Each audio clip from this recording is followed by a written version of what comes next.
Welcome to another episode of the Locker Room Podcast, and today is an Ask Me Anything episode. If you follow me on Instagram at the Cultivate Code, I put a question box in stories, and today I'm going to be answering a few of the questions that came in. First question is, what is something you wish you had known after going through your first auditions? This is such a great question to start with, because there was so much that I didn't know. I honestly thought that because I was a competitive dancer, a studio dancer, and that I had danced my entire life, that it was going to be an easy shoe-in for me. And what I didn't know was everything that it takes to become a pro dancer outside of your actual dance ability. That is your ability to say hi to people and communicate with people without being the first to say hello.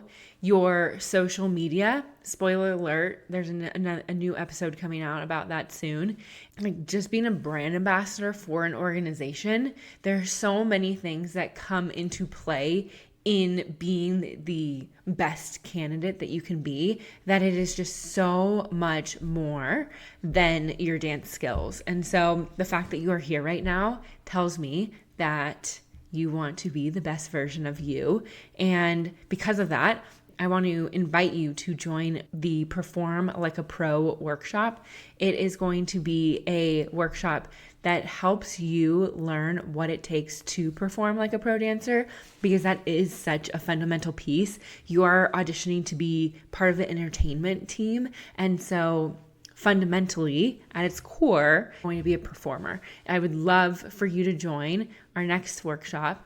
You can click the link below, or you can go to cultivatecode.co/workshop to sign up for our next workshop.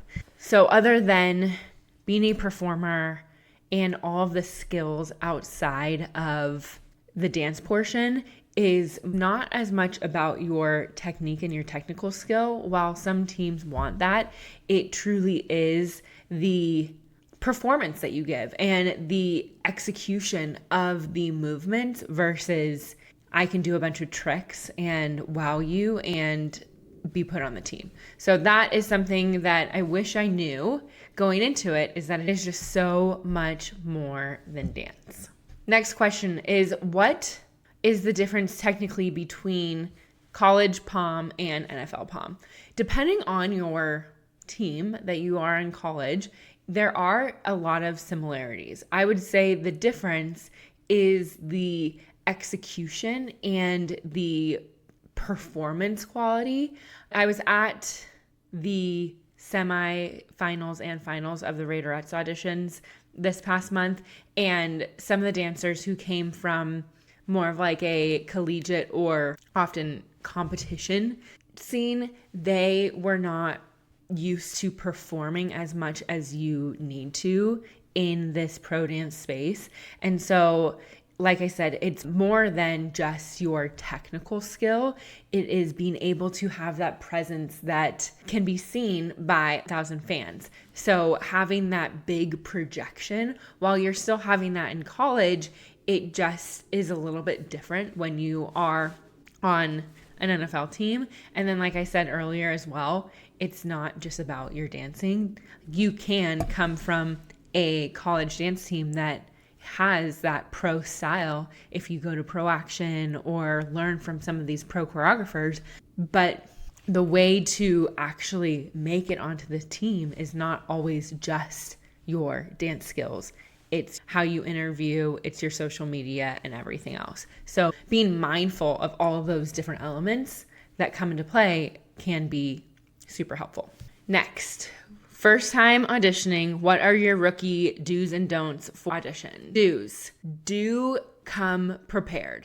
You have so many opportunities nowadays to learn and to be as prepared as you possibly can in this moment, that just training 2 months prior is not enough. So making sure that you are doing your research on teams, that you are preparing as much as possible, and making sure that you know the style and the expectations of you showing up at auditions so you can just be there and enjoy the experience, because ultimately you will have nerves. But if you can take one thing off your plate or 5 things off your plate going into auditions, that will be super helpful for you when you show up to your first audition. Your don'ts is don't not pay attention to everything that is provided to you.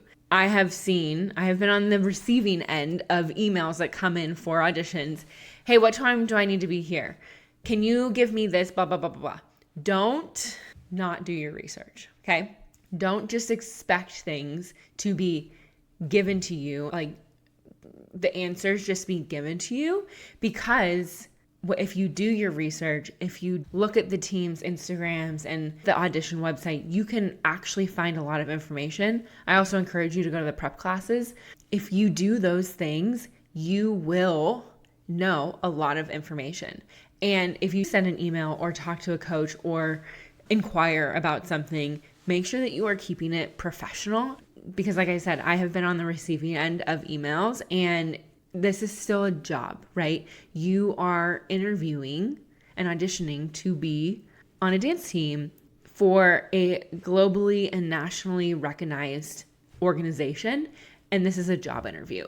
And so making sure that everything that you do, putting your foot forward, is professional and considerate. Okay, this next question is a really good one.